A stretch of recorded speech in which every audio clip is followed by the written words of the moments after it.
Dear old work platform, it's not you, it's us. Actually, it is you. Endless onboarding? Constant IT bottlenecks? We've had enough. We need a platform that just gets us. And to be honest, we've met someone new. They're called Monday.com, and it was love at first onboarding. Their beautiful dashboards, their customizable workflows got us floating on a digital cloud 9. So no hard feelings, but we're moving on. Monday.com, the first work platform you'll love to use.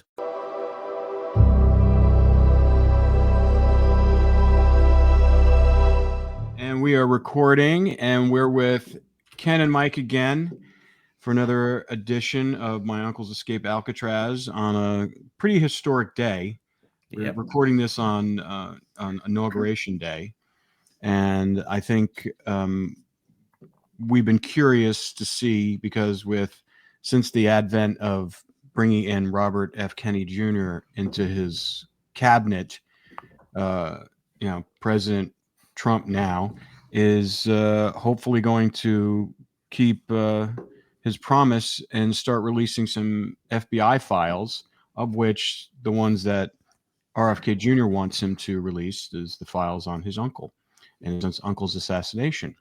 So it's kind of like interesting, because we've been kind of chanting the release of FBI files since we started. Well, you guys have been chanting it for a while, longer than us. We've been chanting it since we started doing this podcast, but I think it's important to really find out what really happened. Whether or not that'll happen, but I think we have the best chance to ever for at least these files to get at least made public. They're not as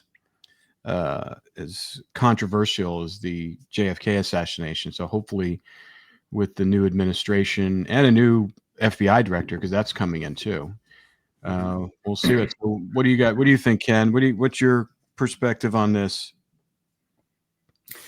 Well, it's kind of interesting that JFK Jr. or Robert Kennedy Jr.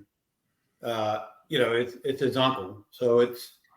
I mean, my uncle's, when it comes to the Alcatraz piece of it, and he's wanting to know as much as he can from the FBI files for his uncles, just as much as I'm wanting to know, all of the information on my uncles. I think it's exciting. I'm really hopeful that something is in the JFK files that is going to point to some of the things we've been covering on this podcast.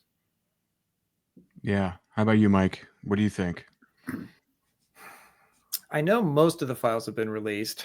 They're the last few that they've held back for some inexplicable reason. As we've talked about with Alcatraz, they happen about the same time, within a year of each other. So many parallels. There's a lot of parallels. Yeah. Here. Right. And some of the names are in both stories. Mickey Cohen and because he was more Robert Kennedy, but still, he was involved with the Kennedys in the late 50s when they were going after the mobsters when they were senators. You have Oswald's assassin. Jack Ruby. Couldn't think of his name. Getting old. Anyway, and then of course you have the I think I need some coffee. I'm not bringing. It's not coming to. It's too okay. early in the morning. That's all right. Coffee. Anyway, you have Chief Justice Earl Warren. That are in both stories, and this happened 60 some odd years ago, and yet not all the records are released. They have the FBI files, but they're heavily redacted, so names and places and specific information is blacked out. We don't know what happened. We can infer in some places. We know who they're talking about in some cases. Like, for example, Allen West is completely redacted, but based on the transcripts, we know exactly who was given the information after the escape, because of being a part of the team of 4. So I am hopeful that it will happen and that it will shed new light, give us new information. I don't think there's going to be any smoking guns in anything. If there were any smoking gun documents, they're probably gone, that they wouldn't have ever been released. So you're talking about the JFK assassination, or are you talking well, about both, yeah. What is in the Alcatraz files that nobody wants us to know yet. And of course, in the JFK, of course, it's all about, was there more than one gunman? Is there evidence for more than one gunman? That Oswald didn't act alone. If that were the case, let's say the file said that at one point. Well, if they didn't want that information to get out, those documents are gone. And what they're going to release is not going to really show that. So, but it will give us more information and more pieces of the puzzle to get a better picture. I think, I believe. Well, I think the one person that both cases, both the Alcatraz case and the JFK assassination case, the singular person who had controlled all this was J. Edgar Hoover. He's the one that, it's so funny how he had that, he was in charge during both instances, and he was in charge of making sure that stuff didn't get out. So I find that's really interesting. And I think that they've been kicking the can down the road ever since then. Every FBI director, it's like, and it always, the big thing is that they don't want to know, they don't want the public to know that, because that's the big dark, there's two big secrets that they don't want out. They don't want to let out that the government was involved in the conspiracy to assassinate a president who was bucking the system, who wanted to get rid of the CIA, who wanted to really kind of make some significant changes to the cemented version of government that, in the, I don't want to use the word deep state, but deep state. And he was an outlier, and they saw him as an outlier, and they saw him as a threat to their way of doing business in DC. And I think that kind of dribbled over into everything that was going on, including into the escape of Alcatraz and the investigation of that, but I think the two theories that I've heard, based upon, and I'm sure everybody else have, and a recent one I've heard, is that, Lyndon LBJ was involved in it, and they want, I heard something this morning about that as well, again. And then the other one is that they felt, and I don't, I've been hearing this, is that maybe Mossad was involved. And so that would blow out the water too, a whole another thing, another country involved. Then so there's a lot of things that, you can speculate, but, it goes back to, he wanted change, and they didn't want change. And anybody who wants to change the system with all these, and then one of the other things I was heard an interview with someone who's been around government, and they said the politicians that we elect, when they get in there, they're so deathly afraid of both the CIA or the FBI bugging them, and so they comply. They comply, and they don't throw up anything, because they're so afraid that they're going to come at them, just like the way they did with Trump. But for Alcatraz, like, what is it? Like, what is the big secret here? Why can't you just release those files? Right. Ken, what do you think it is? I don't know. I agree with Mike. If there are items in the file that would incriminate someone or give us something that they didn't want us to know, they probably already removed the items. And case in point is, like, Art indicated there were documents where they interviewed Alfred, which is clearly isn't in what they released to the public. And then the Officer Chechi interview, according to Art, again, he has read that interview, but yet it's not in the FBI files. So certain things, I don't know if we'll ever see, even if they do release them, or they claim to release everything. I still believe that there is some type of a connection between Mickey Cohen, his early release with Earl Warren, how it plays into the agreement to, allow three men to escape from this prison. I don't know what the answer to that is, but there is just too many there are too many things that tie the two cases together. People, events, places that they went to. I don't know.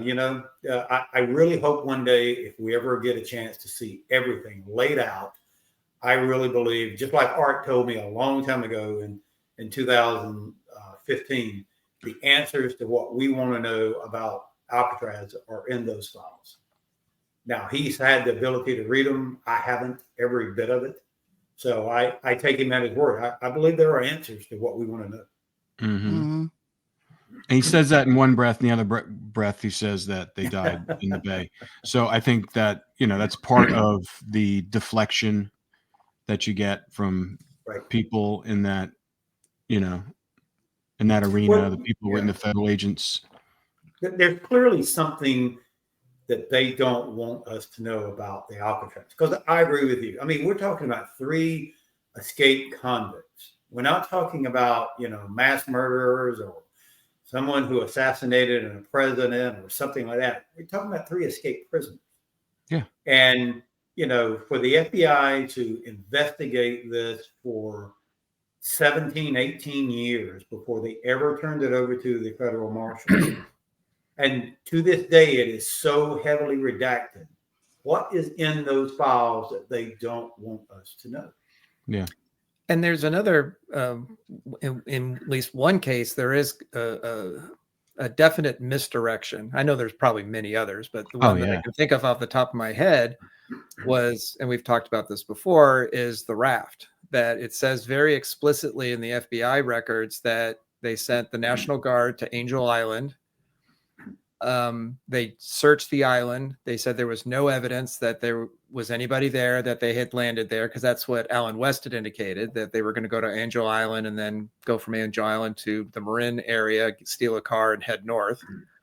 So of course you're going to go to Angel Island. Even if Alan West had said anything, they would have gone to Angel Island anyway. That's just it's only 1.5 miles from Alcatraz. So, nice place to go. No evidence, didn't find anything. And after a search, they left and looked for him elsewhere. Well, we have multiple sources of information that said that the raft was found on the island. We have, Whitey Bulger's letters that said that it was common knowledge in the prison the day after the escape that they had found the raft. We have the police APB bulletin that said the raft had been found on the island. And recently, when I talked to Charles Herman, the guard who was there the night of the escape, who was blamed for the escape, he said that they had found the raft. And then, of course, we have the testimony of Clifford Fish, who was a longtime guard for Alcatraz when the escape happened. He'd been guard for over 20 years at the time. And he was the one that found the raft. So 4 sources say the raft was found, brought back to Alcatraz. Even Charles Herman said it was brought back to Alcatraz, just as Clifford Fish said it was brought back, because he was one that brought it with the other guard name that he claims it says is Olaf. And then the next day it was gone. It disappeared, and nobody ever talked about it. Nobody said anything. Nobody knew what happened. It was just gone. So, and yet the FBI report says the exact opposite. So you have 4 independent sources that all say the exact same thing to corroborate that it's true. And yet the FBI report says, no, we didn't find the raft, because if they said that they had found the raft intact, then that would imply they survived. They survived the escape, landed on Angel Island, and went who knows where after that. So they didn't say that. Yeah. Right. Well, and you have the pouch. They find the pouch in the water. We know the contents that included letters, multiple times listed in the FBI files. It first of all lists several letters and photos, and then these letters were examined in a list of items that were sent to be looked at by the FBI. But yet we have photographs of John's cell the very next morning after the escape, and all of his letters that supposedly were in this pouch are in his cell. So how are all of these things, like Mike said, occurring? And why were they allowed to occur? Why stage something so that you could, come up with the theory that they drowned? I mean, that's the theory. That's what they based the theory of drowning on, was the fact that they found this pouch with all this important information that they undoubtedly needed, and something dramatic must have happened for them to just. Well, we know. Listen, I mean, we know based upon the records, we know that's bullshit, because the records you found where they were, the FBI files where they said that they were looking for them in South America. Why would they be looking for them in South America if they knew they drowned? Now, the other thing I wanted to talk about is what did you guys know about, if you found out anything after the escape? What happened to Mickey Cohen? I think, because I mean, I know he got out shortly after that, I think in the early 70s. And I think he died like in, I can't remember, was it like late 70s or mid 70s he died? But what do we know about what happened to Mickey Cohen? It's just like, I would love to find out, because I'm sure there's documents and files on Mickey Cohen post Alcatraz. I'm sure they probably, they probably surveilled him up until the day he died. That's an interesting, I've often thought about Mickey Cohen, because here he is, he's in Alcatraz. No one's tried to harm him while he's there. He winds up on his way back to Atlanta. He's in Leavenworth, and all of a sudden now people are trying to kill him. I mean, Whitey Bulger, in one of his letters, talks about, I've shared how that there was an individual going to stab him, going to try and kill him. Whitey Bulger stepped in and stops it. He gets to Atlanta. He's not there long, and all of a sudden he's attacked. Mm-hmm. Why are people trying to kill Mickey Cohen all of a sudden? Right. That's an interesting, okay, if he does have information, just like, Oswald, were they trying to shut him up? Were they trying to make sure that if he was involved somehow in the escape from Alcatraz and had knowledge of the JFK shooting, would you not want to tie that end up also? Absolutely. I'm sure there's a lot of loose ends that were tied up that we know nothing about.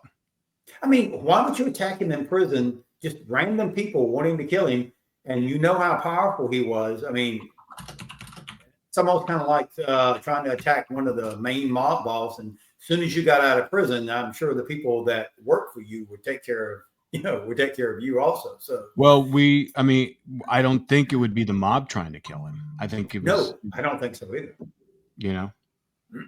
So yeah, that's interesting to me. I'd love to find out if there's any documentation or information post Alcatraz escape, whether conversations, letter. I mean, you have the letters from Whitey Bulger, and you talked about him being, attempted to be killed in Leavenworth. But Mike, did you find out how long he was in prison after that? So yeah, I did just a couple quick checks. That Alcatraz closed in March of '63. Mm-hmm. So it was about a little bit less than a year since the escape happened. And he, like Ken said, he went to Atlanta, and in August, so a few months after that, that's when an inmate named Burl Estes McDonald tried to kill him with a lead pipe. Almost did him in. He was disabled after that. He had to have like a plate on his head because he bashed in his head with the pipe, and he couldn't really walk after that. So he was kind of wheelchair bound. And it said that he was released from prison eventually in 1972 from Atlanta Federal Penitentiary. So he was there for, looks like he's there for 9 years. And then he died of stomach cancer in 1976. Okay. So he lived 2 years after that. Yeah. So he was in Atlanta for 9 years. Mm. Wow. Well, yeah. Interesting. I really wish someone would have interviewed Jack Ruby. Between those people, between Mickey Cohen, Ruby, Oswald, I doubt Candy Barr knew anything. I got to go back and watch that. She might would have suspected something. Yeah. But Ruby definitely. yeah, I don't know how many people remember, and I've only done a little bit of reading on this particular lady journalist that was going to interview Ruby, and Ruby had told her, "Hey, you know, if you knew how far this went up the chain, you'd be amazed." And she's killed. You know, she dies in this really weird, almost kind of like Marilyn Monroe. Like they find her in a hotel room with all these, pills in her mouth and dead. And I mean, she was about to crack some case. She had some big story she was about to break around the JFK assassination. And, she winds up dead. I can't remember her name right this minute, but it's just so strange how people around this assassination for some reason seem to have disappeared or died in unusual circumstances, or were people went after them for some reason. Well, and we also talked about how Alfred's all of his personal letters, his personal things after he died from prison, it was given to Jeanette, and she was driving. Where was she when the car got broken into? She lived in at that time. She lived in the Panhandle of Florida, and Jeanette's his wife. Jeanette was his ex-wife. So his after he got sent to prison, he divorced Jeanette, or he had her divorce him. I'm not sure exactly which one, because he realized he was going to be in prison for such a long time, and he didn't want her to give up her life for him. Well, upon his death, he undoubtedly still had her listed as the beneficiary. And so all of his possessions were sent to her. All of his letters, the family letters, the people that had written him. So after she received it, she, according to what I was told, she called my grandmother and grandfather and said, you really deserve to have this, not me. And so she was on the way to Ruskin to bring all of Alfred's personal possessions back to the family. And she, according to her, stopped at a rest area to go to the bathroom. All the stuff was in the back of the trunk. When she came out, her trunk was opened. The only thing that was taken was the box of Alfred's stuff, nothing else. So all of Alfred's letters, everything was gone. So the blanket of surveillance on your family, Ken, was pretty friggin' deep. I used to remember my mom and dad when I was small, definitely my mom, talk about how, our phones are definitely being tapped. I just, I was like, okay, maybe that's her just stretching the truth. I wasn't 100% sure. But I will say, whenever in 2012, when I met U.S. Marshal Dyke, he definitely put all of that to rest for me. I know for a fact that my phone was being bugged. He even told me so. He told me that he was bugging my phone. Eventually, he admitted it. And then in 2000, I don't know. Right. Because if they were dead, they wouldn't be bugging your phone. Right. And then in 2015, we find out from Art in a certain way that they were still surveilling the family. So am I still being followed today? I have no clue. I wouldn't doubt it. I wouldn't doubt that everything that we're talking about right now. Well, yeah. I mean, we're not hiding anything. So we're not hiding anything. So it's like we're pretty kind of an open book. So all I got to do is listen to the podcast. Ken also, he talked about, in the earlier years, closer to the escape, that they would follow the family. They would be parked out in front of the house watching them. And then as they would go into town, they'd follow their movements, track their movements. So it was a little bit more open about it. And then intercepting their mail as well. So again, if they were convinced they were dead, why are they spending all years surveilling the family? They wouldn't. And then, of course, from time to time, the FBI would just barge into the house and sit them all down and say, we know you know where they are. Tell us where they are. If you are lying to us and we find out, you're going to prison. They kept threatening them again and again and again. So again, publicly, they're saying one thing, but privately, they're acting like they're very much alive and they want to know where they are. Exactly. And the irony is that, a lot of the people we have helping us look for more information are retired federal agents, U.S. Marshals, former FBI and stuff like that. So, and I know they stay in contact with their agencies. They never really leave. They retire, but they don't really leave. So if there was something that, we're an open book. Why can't they be? We're sharing the information. We just want the answers. We just want the truth. We want to kind of really put a punctuation mark on this finally, and put to rest for Ken and Mike here, who've done all this amazing research to try to piece together this stuff. But like we've said in the past, there's so much circumstantial, not even circumstantial, bona fide evidence in addition to circumstantial evidence that proves that not only did they make it out, that they made it down to Brazil and they lived out their lives there. Could one of them still be alive? It's a possibility. I mean, Charles Herman, the guard, I mean, he's still alive. I mean, that, and so they, and your family, Ken, has a history of longevity. Your grandfather lived, I mean, he worked a hard life, and he lived into his late 80s, early 90s. I mean, he was 92, almost 93 when he died. So. Yeah. I mean, they lived a different lifestyle back then, and I've said before, if they lived the lifestyle in Brazil that I see, or we saw people living, they didn't eat the trashy food that we eat here in America, and they definitely could have lived good, long lives. Yeah. So it would not surprise me at all if John's still alive. Yeah. So, but it's an interesting fact. I'd be curious to, I mean, there's no way we can prove. I mean, there is ways we can prove whether or not you're being tapped. We have actually a friend of ours who does that. So maybe we can have them scan your phone or something. It could be. I mean, a lot of times we get hacked all the time. I mean, we get hacked on a regular basis because of this stuff. In addition to doing the true crime stuff, we have some other people trying to hack us as well. But fun. Yeah, because we're dealing, there's been a couple times where we're like, our phones are doing weird things, our internet. We've had to swap out. I think we spent over the last 10 years close to 60 grand on swapping out computers and computer information, all redoing stuff, and phones. I mean, we swap out our phones like every 6 months.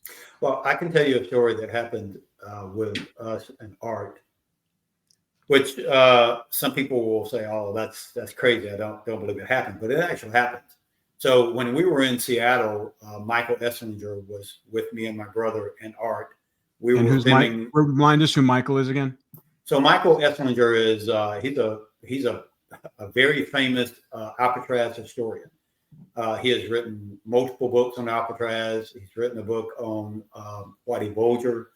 I've worked with him in the Alcatraz Search for the Truth. And, I consider Michael a good friend. But when we were in Seattle filming the clip for what we thought was going to be the deathbed confession, Michael was given access to the deathbed confession from Art to read that one night. And so me and my brother were not allowed to see it. They wanted to capture the emotional, response when we heard it as it was being read to us from Art. But Michael took it into his room, and he said he was told and warned by Art, don't take any pictures of it, don't record anything or scan anything. Well, he did it anyway. Michael said he snapped a picture of every single page. And that's when he said that it was given to him in a folder, and there was this one area of the folder that he pulled out a piece of paper and snapped a photo of it. And it was where Art had been dealing and surveilling the family when the Anglin family were writing a book back in the early 1990s with Don DeNevy. He wrote The Riddle of the Rock. And so anyway, Michael gives the folder back to Art. And Art asked him, he said, did you copy anything? And he was honest with me. He said, yeah, I took a few pictures. Art never said anything to him. And he came and he met with me and my brother that morning and said, hey, I took all these photographs. And when I get back to Los Angeles or to California, I'm going to, I'll send them to you. Well, we all leave a couple of days after that. He's on an airplane. And when he lands, he goes to open his phone and everything on his phone had been scrubbed. He had nothing on his phone. All the photos he had taken, everything was gone. He called us and said, you're not going to believe what happened. Now, you tell me what happened to that phone. Every single photo that he took was gone. Yeah. Yep. It's happened to us. Now, if you ask me, do they still follow me and listen to stuff? Sure. I can almost guarantee you that probably. Which just proves that they're alive or that they survived, because there's no reason. Why would you bother? Well, also the fact that you and Mike have done such extensive work on this and have unearthed so much, they, because that's my feeling. They feel like they're afraid that you're going to get to the truth faster than they will. Yes. Or we're going to get to the truth faster than they want to reveal it. Right. Yeah. I still believe to this day that the FBI, I don't know about the U.S. Marshals, but I believe the FBI has always known about it. Yeah. I believe it was convenient. And, there, as we've, all the agents we've spoken to, I know a lot of U.S. Marshals. The one thing I know is for sure is there's no love lost between the Marshals and the FBI. No. I mean, the Marshals, their biggest thing is they were saying that the FBI can't find anything. They're in their eyes, because they're not, because U.S. Marshals are an agency of action. Right. They're always out hunting for fugitives. They, you tell them, go get prisoner X, he just escaped. They'll find him and they'll go get him. But we also have a lot of friends that work to the FBI who are good people. They're good people, but it's a bureaucratic. I think it's work their asses off. By the way, exactly. So. And the U.S. Marshals have been around a lot longer than the FBI. Mm-hmm. Yeah, that's true. That's true. So it'll be interesting to see how all this pans out over the next. I mean, I think if it's going to happen, it's going to happen sooner rather than later, because he wants to. Everyone's talking like he's Donald Trump. President Trump is now going to. Apparently, he's going out with like 200 executive orders, like starting literally today. Yep, starting today. So, because he doesn't want to wait, because the longer you wait, then there's all this kibitzing and debating, and the press can get involved, and he may, then there's like pressure, stuff like that. So I think the floodgates are going to open.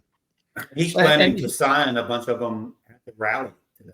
He's going to a rally afterwards, and he is planning to sign a bunch of them on the stage in front of everybody.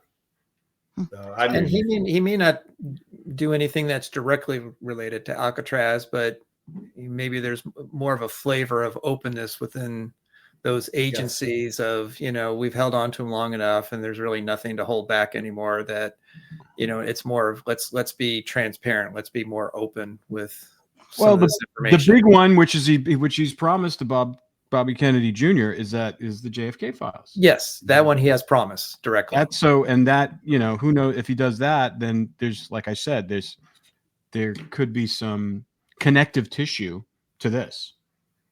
As we've been kind of just talking about. What is also amazing too is that, before they escaped from Alcatraz, there were other people who escaped from prisons. And in fact, there were multiple people who escaped from Alcatraz. 2 of them they never found. But for some reason, this escape has just captivated America and the world. I mean, it is amazing how, they have races that they have, triathlons that we do now that are based upon the escape. There are multiple movies that have been made about this escape. It's crazy how it has become this phenomena in this country. Yeah. You even showed me there's a beer. Yeah, Alcatraz there is beer. a beer about the escape. I would bet you would be hard pressed to find anyone in this country that has never heard of the story of Alcatraz. Escape from Alcatraz. Well, when Ken and I were doing 3 years ago now, we went down to Brazil for the show that we did. People were asking us, why are you here? What are you doing? Because, we show up, we have a film crew with us, we're talking to people about certain things. And so, of course, they're naturally curious. And they start asking us, and we said, well, it's about the Alcatraz escape. And this is in Brazil. And they're like, oh, okay. Yeah. Okay. Yeah, I know that. They know what Alcatraz is in Brazil. They didn't know a lot of the information, but they were aware of what it represented. I know it's a pretty powerful brand when you have something like that. I mean, it's like you can't. I mean, we've been explaining it and you've been explaining it for a while, but for a lot of people, it's out there. And like I said, there's probably information out there that has been untapped that we don't know about, that has been hidden in the recesses of these FBI files that we can assume that is there, but in reality, we don't really know. And to me, that's the biggest, and I hope to God we find out, because it's just, number one, bar none, it's an amazing story. So why wouldn't, and at this point, I would say 95 or 97% of the people associated with that back then are not alive. So it's like, what are you protecting? What are you protecting at this point, other than if there's linkage to other problems that happened? And like I said, during that time period, it was a hotbed of a lot of stuff happening in history, U.S. history. It was kind of like almost like you had so much going on in those early 60s of the country. A lot of turmoil, a lot of change. I mean, today it's Martin Luther King Day. Mm-hmm. I mean, it seemed like it was like that early 60s was like the house of cards for the United States. It was just like, there was so much stuff going on. Well, you definitely had a corrupt FBI agent at the time. Yeah. I mean, you had a guy running it that was just as corrupt as you could possibly be. Well, he had been there forever. Yes. At that point, he was like, I don't know how many, when was he appointed? I think he was like in the late 20s that J. Edgar Hoover was, or 30s. I can't remember, during the, right around Prohibition. Was that or after Prohibition? He was there for quite a while. Yeah. I can't remember. I mean, he was there through multiple presidents. Yeah. So I mean, for some reason they kept him on. Every president kept him on. Yeah, he started. He was very powerful. 1935. 1935. Wow. So at that point, it's like over 30 years. Mm-hmm. Mm-hmm. 30 years in a government agency. I mean, that is a stronghold. And once again, everybody was afraid of him. Mm-hmm. So well, even the administrations that came in absolutely during that time frame were afraid of him, because I mean, it's like Trump. He came in and said, "Hey, I want a new FBI director," and for some reason, all these different administrations feared him and said, "We're not going to replace." Well, that's why he's cleaning house. Before, talking a little bit of politics now, but his first presidency, he said he made a mistake because he was listening to people telling him that, oh, you need this Hollywood insider. I mean, this. I'm confused. It's almost the same thing. Washington insider. Yeah. Political insider. You need this person. You need this person. They're here. It's like, and he did that, and then they all turned on him. And he says, "I'm not doing it this time." So now he's doing it differently, and people are pushing back. But he's bringing in people from the outside that have not been corrupted, that are going to help his agenda. So it's going to be interesting to see what happens. Whether or not these people, because they turned on him quick in the first administration. It's the first thing. I just think if there was nothing to know, they would have left your family alone. Exactly. They would have never bothered you. They would have never been following you, bugging you. Well, if they were so convinced that they drowned, they would not have showed up at my grandmother and grandfather's house the very next day and stay there for months. I mean, I just think it's so obvious. It's like Mickey Cohen got them out to go down to South America to do his drug situation. I think we still need to do a deep dive on Mickey Cohen. I've been looking for a mob historical expert and also either someone who was in the mob at that time. We've been researching this, and I know there's a guy Michael Frenzy, who's he was a retired mobster who spent time in prison, and his father was like I believe he was a Don or something like that, and he was connected all the way back in the I guess the 50s and the 60s. I'm curious to see if there's any information in terms, because now they're all coming out on podcasts, all these retired, these former mobsters, even Sammy Bull Gravano, who was John Gotti's, second, and he's revealed a lot of stuff. I'd be curious if we could find somebody who knew about the background and the inner workings of Mickey Cohen's organization, and can talk real about it, at this point.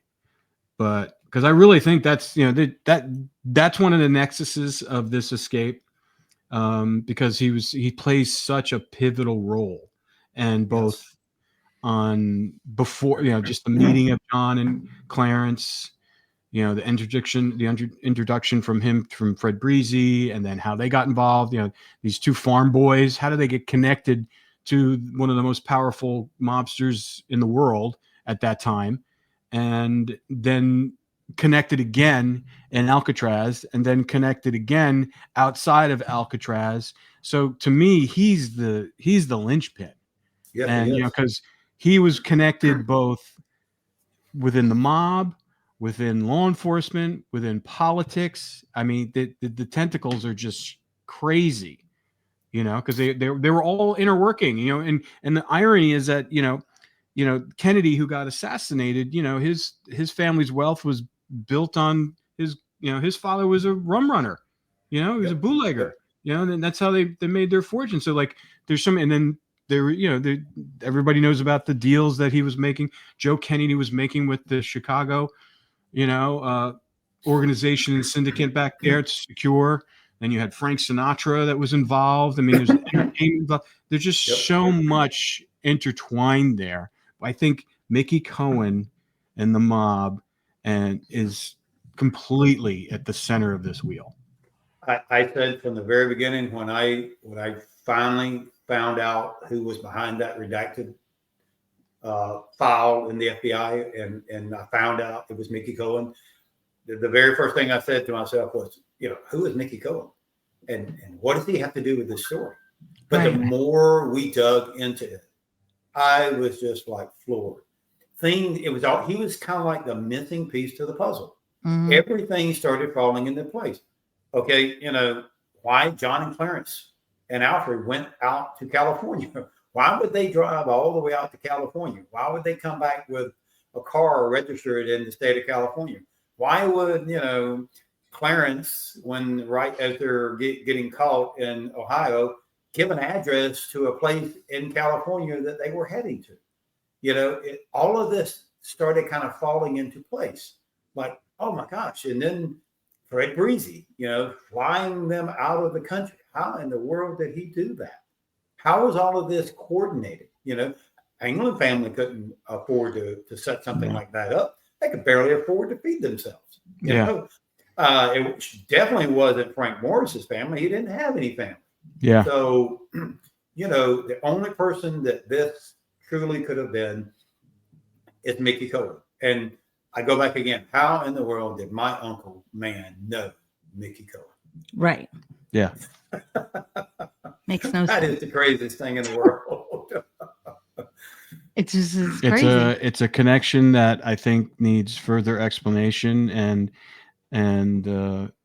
investigation. I mean, because but it's like we're diving into a pool full of razor blades on this one. Because because one batch of the razor blades is the mob, which I think we have less problems with them than we do with the government. Then you have the government. So you have those two things, the mob and the government, and sealed records and people's reputations, and they don't want to change. They don't want to change what they've already kind of decided what history is going to be about this case. And they just keep on leaving it open-ended, and we're not even open-ended. Their definitive is, according to Art, is that, they died. They died in in the stuff. So, but he doesn't believe that either. He just says that. I know. You can tell. He was convinced when we were up in Seattle that story was probably true. So if he believes that they escaped and made it to land to be able to complete that story that he was interested in, they made it to land and went safe. So who do you think is keeping him quiet? Well, he says the U.S. Marshals. He's still beholden to them and following their regulations. I don't know. At some point in time, Art left the U.S. Marshals and he was in Homeland Security. So, I mean, could it have been from there? I don't know. I mean, he was third in line in Homeland Security. So he was pretty high up. I don't know if he discovered stuff, if he learned of things that was not supposed to be revealed. But then again, I go back in just like you were saying, Cindy.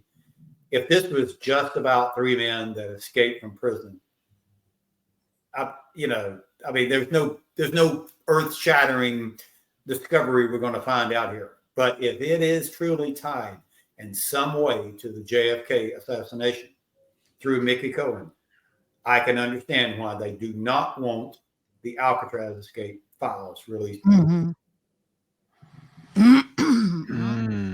Interesting. It's going to be interesting to see what happens. Yeah. I mean, because I've talked to other U.S. Marshals and you've talked to them too. And they're like, they want to find out the answer to these stories too. They're like, why aren't they, federal agent? We had Stuart Fillmore, former FBI agent. He says he doesn't understand why they're not releasing it. And he knows a lot about the JFK assassination. He actually revealed some stuff that he discovered recently about it, which was pretty mind blowing. And but it just doesn't make sense unless. Well, when we talked to Stuart and we were telling him about reading a newspaper article where Officer Chechi is interviewed, and undoubtedly the special agents that interviewed him or came out and did talk to him, as the reporter went and talked to them, they said in this article that they believe that Officer Chechi backs up their theory that there was some type of help from the outside that assisted them in getting out. The special agents on the ground, the actual people who did the work, believed that Officer Chechi was telling the truth, that there was a boat that picked them up.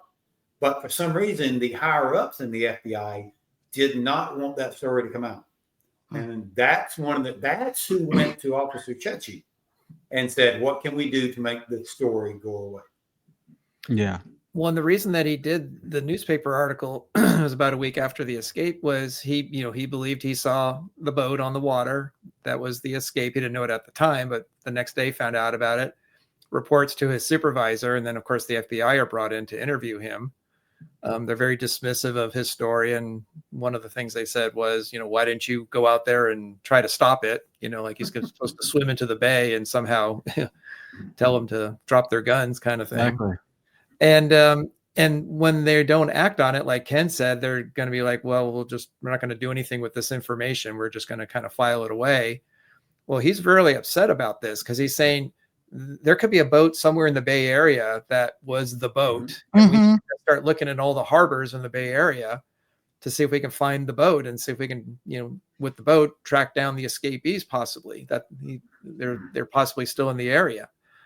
And that's why he goes to, I think it was the Oakland Tribune article. He goes to them to tell the story a week later to say, hey, they're out there. And then it's only then shaming the FBI that they finally sort of reluctantly like, well, okay, I guess we can start looking for some boats and see if there might be around.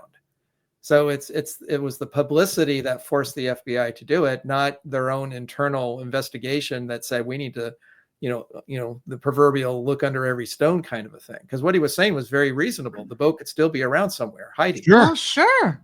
I mean, there's only a finite amount of fishing boats that size in that area. Right. And of course the boat's already gone. It's long gone. But It's the fact that the FBI there was no sense of urgency to find the boat, which is very peculiar. That's the only time that it's ever, and it's not mentioned boat in the FBI files, and it's recorded down that William Bennett, interesting thing about William Bennett, who was the director of the Federal Bureau of Prisons at that time, I don't think he was privy to these FBI files either. I mean, they were recording down things as they occurred, but William Bennett, responds to the reporter who was doing the story and said that he didn't believe that the boat was real because the Anglin family was too poor to finance putting a boat, and this was his words, putting a boat in the bay every night for multiple nights until the escape occurred.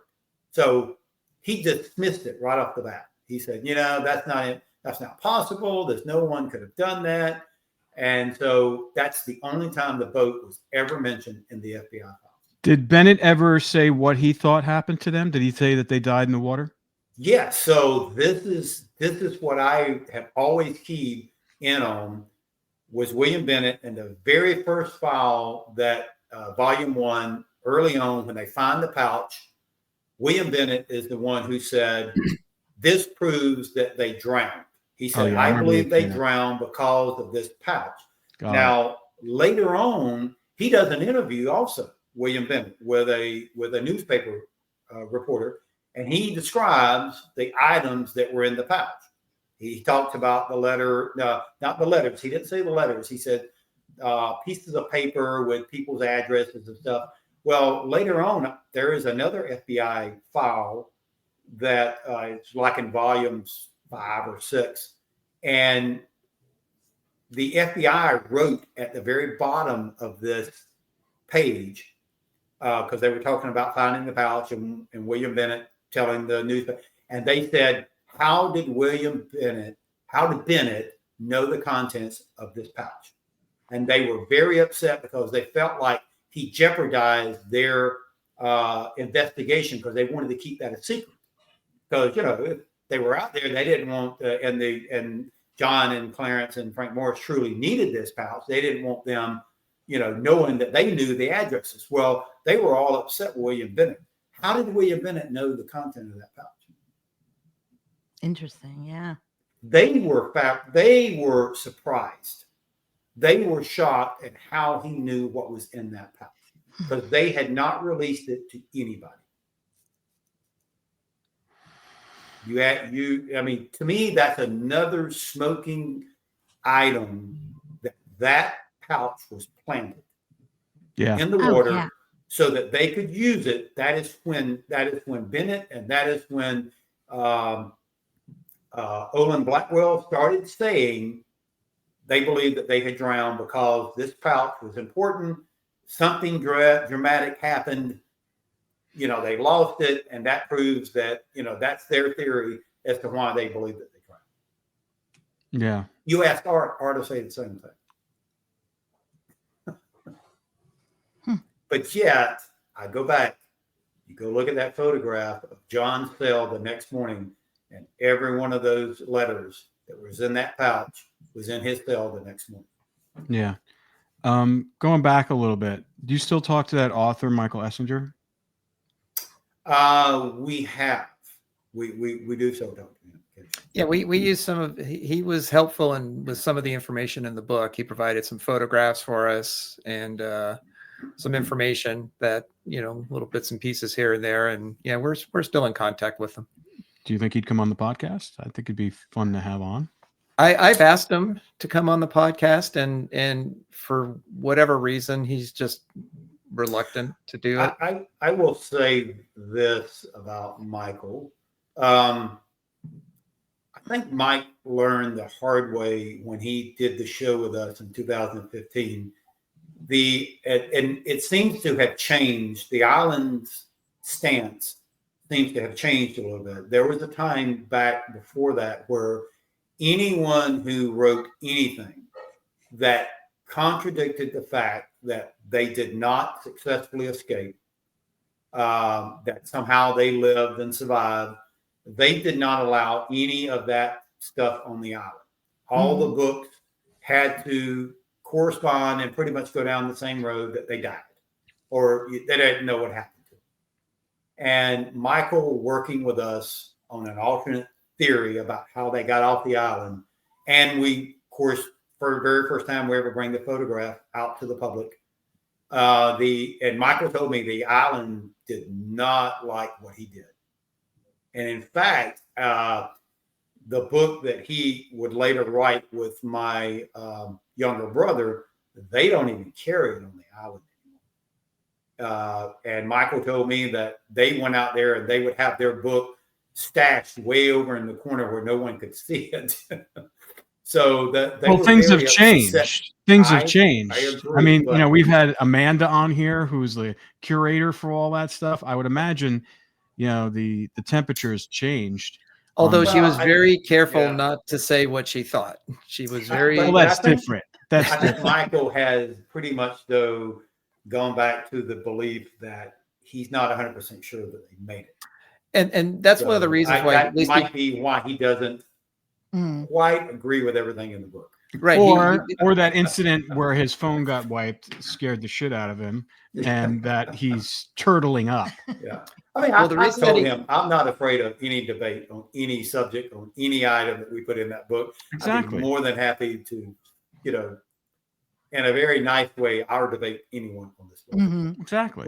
Well, I will say this, that the temperature has cooled, I'm sorry, it has warmed up on Alcatraz, because when we submitted our book for consideration to be carried in the bookstore, their gift shop area, it took a number of months. And I was thinking, as Ken has said, that if you say they made it, your chances are not good. But they said, yes, we will carry your book. And it's there right now. And we were talking to they have this person who's kind of like their who sets up author events for their bookstore. And at this point in June, we're going to go out to Alcatraz for several days and do book signings and do an author appearance on Alcatraz. So they want us to come out there and, promote the book and, for everyone who comes onto the island. So they're loosening up their beliefs, at least letting us say what we believe happened. I'll ask Michael again. And if he's interested, I think he watches these podcasts. Yeah. Well, Michael, if you're listening, we would love to have you on here. We'd love to, if you have some parameters. I promise not to attack. The reason that he gave me of not wanting to come on the show was, as Ken has mentioned, Michael is more of like, I really want the facts. He's a facts guy. Not that we're not facts people, but he wants absolute definitive proof that they made it. And short of that, which is kind of what Art has been saying, short of absolute proof that you can't deny, he's of the mindset that they most likely drowned or didn't survive. He didn't want to come on the show and directly challenge us and have an opposite opinion. And I said that the hosts of the show would love that. They want debate. They want discussion. They would be very welcoming of your opinions. So don't let that be the reason not to come on the show. Listen, if we're talking about facts here and stuff like that, I mean, let's talk about, you can argue there's photographs of men landing on the moon and they're still debating it. There are photographs and all these conspiracy theories about the JFK assassination, so it's like when you're dealing with a topic like this where information has been withheld and it's not like, even like the Trump attempted assassination. I mean, it was live on TV, and there's still discussions of what going on. So it's kind of, to me, it's like when you said, well, I want facts and stuff, like facts are interpretive. Facts are like, people can interpret the same facts a different way. We've seen that time and time again.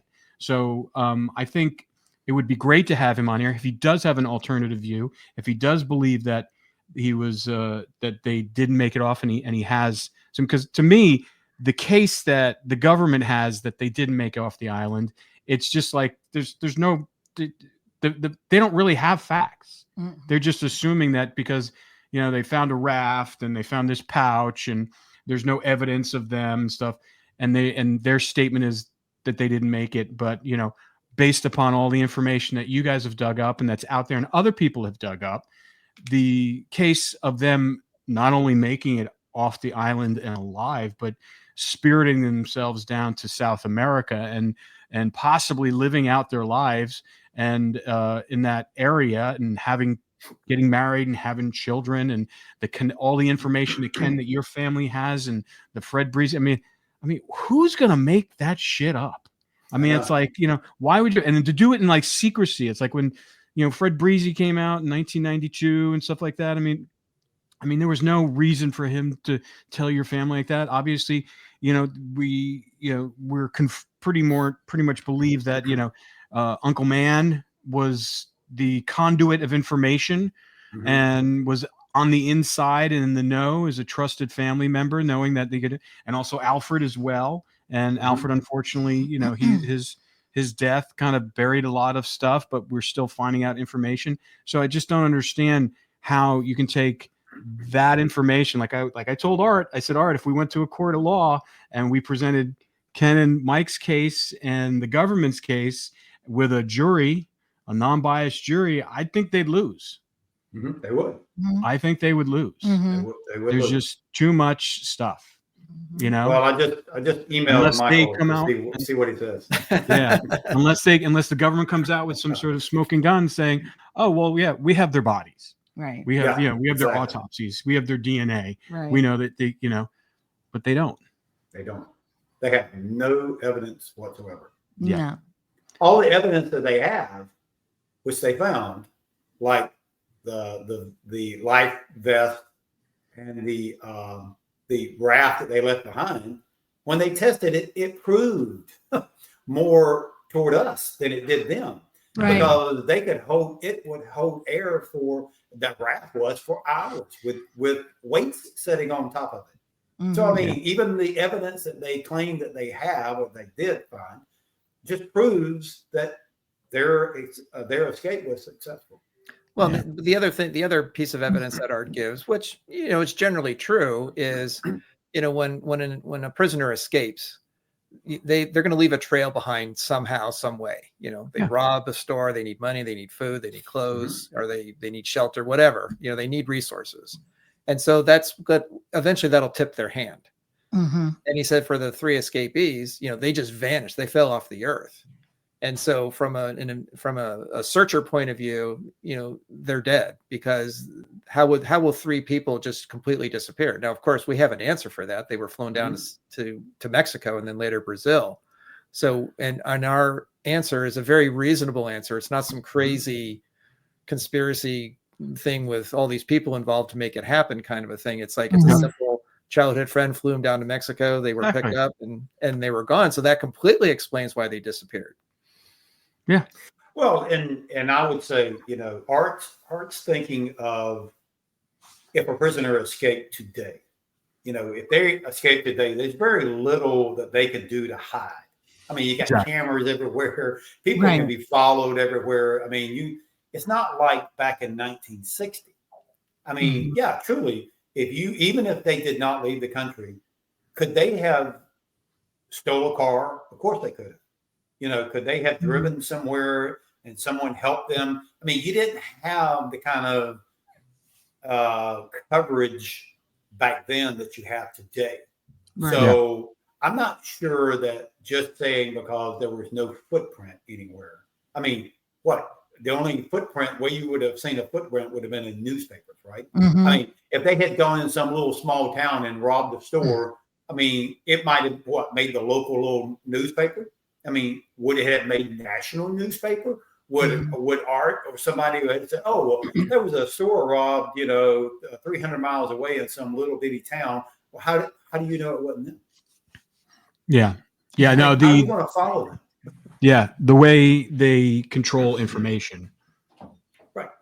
So, all right, gentlemen. Let's see. Let me know if you hear from Mike. Okay, I will. All righty, and then we'll dive deep into this some more. But all right, happy MLK Day. Happy Inauguration Day. Yeah, it's interesting how they both landed on the same day, Isn't it? But I think hopefully that's a good sign.